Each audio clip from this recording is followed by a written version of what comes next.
Assalamualaikum warahmatullahi wabarakatuh. Perkenalkan saya Salsaratu Maisha. Nomor hadir 37. Kali ini saya akan memaparkan tentang lampiran kuesioner dan validitas serta reliabilitas. Pertama, untuk lampiran kuesionernya, di sini pada penelitian ini mengajukan 10 pertanyaan dengan skala 1 sangat tidak setuju, yang kedua tidak setuju, yang ketiga setuju, dan yang keempat sangat setuju. Nah, kalau untuk operasional konsepnya, nah jadi di sini promosi on air dan media sosial itu adalah variabel X. Nah, dengan skala dan skala 1 sangat setuju, 2 setuju, 3 tidak setuju, dan 4 sangat tidak setuju.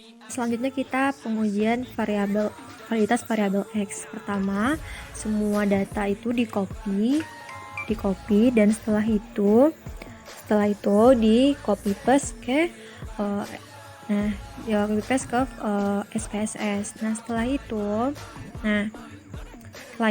di copy paste ke lihat sudah. Setelah itu pilih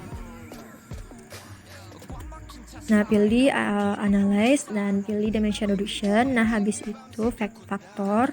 Habis itu semua variabel X1 sampai X5 itu dipindahkan ke variabelnya dan tinggalkan total, dan habis itu deskriptif, centang,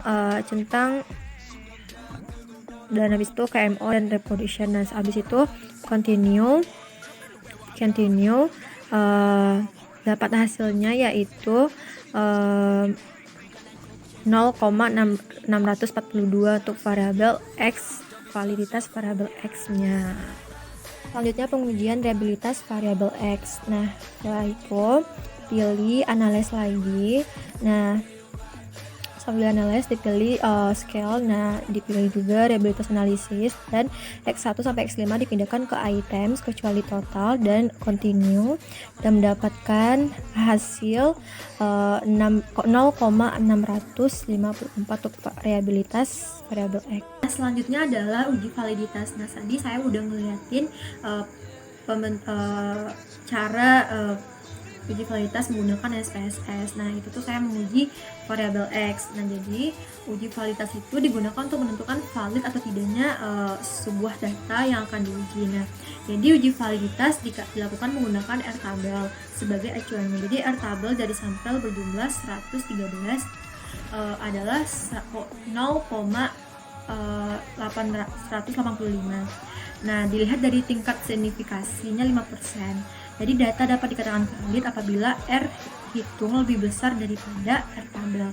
Berikut dari hasil data uji validitas X. Pertama, untuk pernyataan pertama, R hitung 0,753. Keterangannya adalah valid. Kedua, pernyataan kedua 0,665 valid. Pernyataan ketiga 0,449 yang keterangan juga valid, dan juga pernyataan keempat R hitung ini adalah 0,766 valid, dan pernyataan kelimanya adalah 0,696 dikatakan valid juga. Selanjutnya adalah reliabilitas. Jadi reliabilitas adalah sejauh manakah hasil suatu pengukuran dapat dipercaya. Jika hasil pengukuran yang dilakukan berulang menghasilkan hasil yang relatif sama, maka pengukuran tersebut dianggap tingkat reliabilitasnya baik. Jadi hasil pengukuran dapat dipercaya hanya apabila dilaksanakan beberapa kali. Pada reliabilitas variabel X dari penelitian ini, jadi terdapat reliabilitas statistik variabel X-nya adalah 0,665. Terima kasih.